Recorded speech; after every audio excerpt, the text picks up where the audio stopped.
Welcome to our YouTube channel, ladies and gentlemen.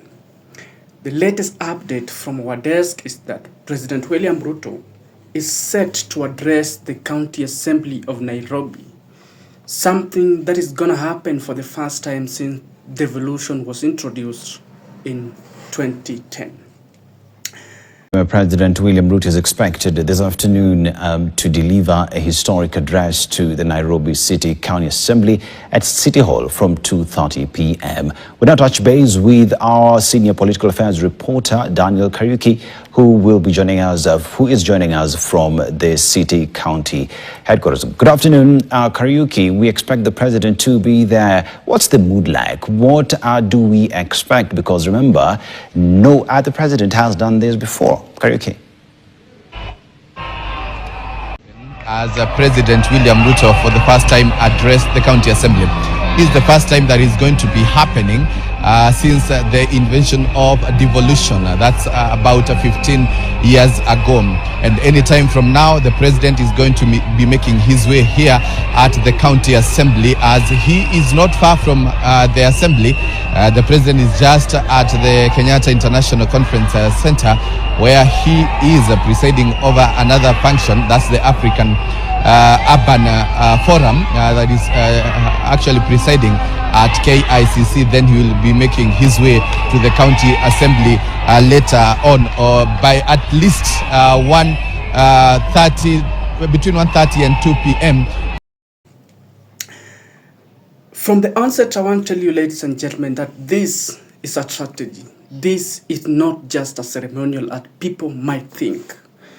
Because I want you to take keenly at this particular video, looking at, because you will ask yourself that when the president is visiting the county assembly, why would be women be mobilized, women putting on the UDA uniform? Right now, I'm just outside, and you can see from here that apart from the president addressing the county assembly, there is a high probability that it's going to be it's politically significant here at the county assembly, or rather here at the county of Nairobi. As you can see, we have the women who are actually having they are wearing the UDA colors. That's the party that is in power, and also the party that the governor of Nairobi County, Johnson Sakaja, was elected through that party. And also you can see the ODM colors, so definitely again signifying matters to do with the broad-based government. Remember, here at the county. From the onset, I want to tell you, ladies and gentlemen, that this is a strategy. This is not just a ceremonial as people might think. Because I want you to take keenly at this particular video, looking at, because you will ask yourself that when the president is visiting the county assembly, why would be women be mobilized, women putting on the UDA uniform? You know, it is actually political. Assembly, the simple majority is the ODM party, and followed by the UDA party. And so again, because of the broad-based arrangement, that's the reason you see these colors here. So basically it means there is a high possibility they are going to be addressed later on. And what is going to be happening here, Aseto, is that when the president arrives, he is expected to be welcomed here by the county governor, county chief, that's Johnson Sakaja, and then preside, or rather head to the county assembly straight. We'll be signing a visitor's book at the speaker's office, and also the county assembly band is going to be in charge of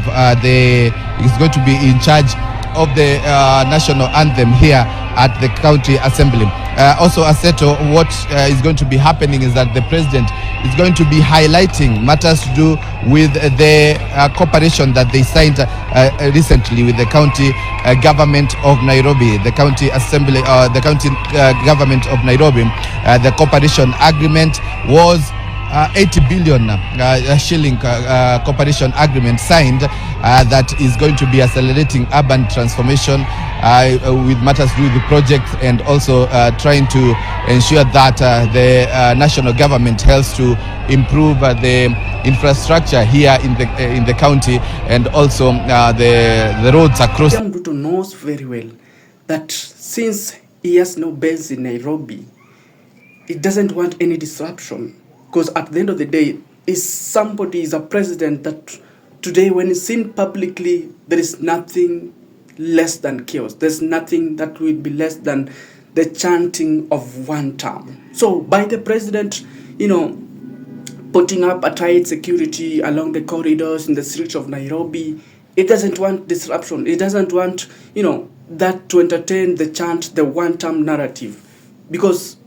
actually people will automatically come out in large numbers to chant one-term narrative. Have you considered the fact that, have you asked yourself why Nairobi? Nairobi is a very strategic city. Actually, it's the heart of the politics of the nation. So by President addressing the Nairobi County Assembly, actually President has realized one thing, that for the first time, MCs play a very vital role in the politics of the nation. You see, these are the very first people that goes deepest to the grassroots to represent the common mwananchi. So since is here with a strategy coming to connect with the MCAs, trying to mobilize, trying to reach the MCAs to mobilize the common mwananchi to get their particular votes. And I tell you, apart from that, there are this narrative that have been spreading all over for the last few weeks, that you see the national government is taking over the county government of Nairobi. So the president is here to rebuild that trust, the narrative that there is no takeover. You see, the other day when the Gikomba market was demolished, people ask themselves that who is responsible in the leadership of Nairobi? And if it's the county government, where was the national government to stop all this? Yes, so he is coming to clear the air that no, whatever is going on, that we are taking over Nairobi, that is a narrative that is not there.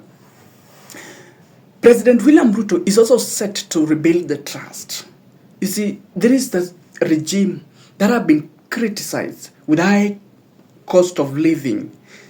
You see, there's a regime that has also been criticized with unemployment issues. So by president coming out clearly to address the nation via the county government of Nairobi, is trying, because remember, Nairobi actually is the headquarters of the Gen Z, a group that has given President William Ruto a sleepless night. Now he wants to rebuild that trust. That, I meant well for you. I mean well for you. I meant well for the youths of this nation. I will well for the youth of Nairobi. But I will tell you categorically, without any fear or contradiction, that there is something that has sunk deeply in the hearts of the youths. And President William Ruto is like wasting time, convincing a Kenyan Gen Z that, this regime means well. No. I think it's not gonna work. It's not gonna work completely.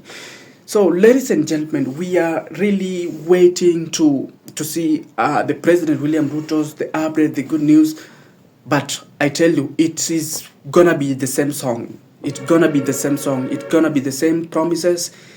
This regime has really failed, ladies and gentlemen.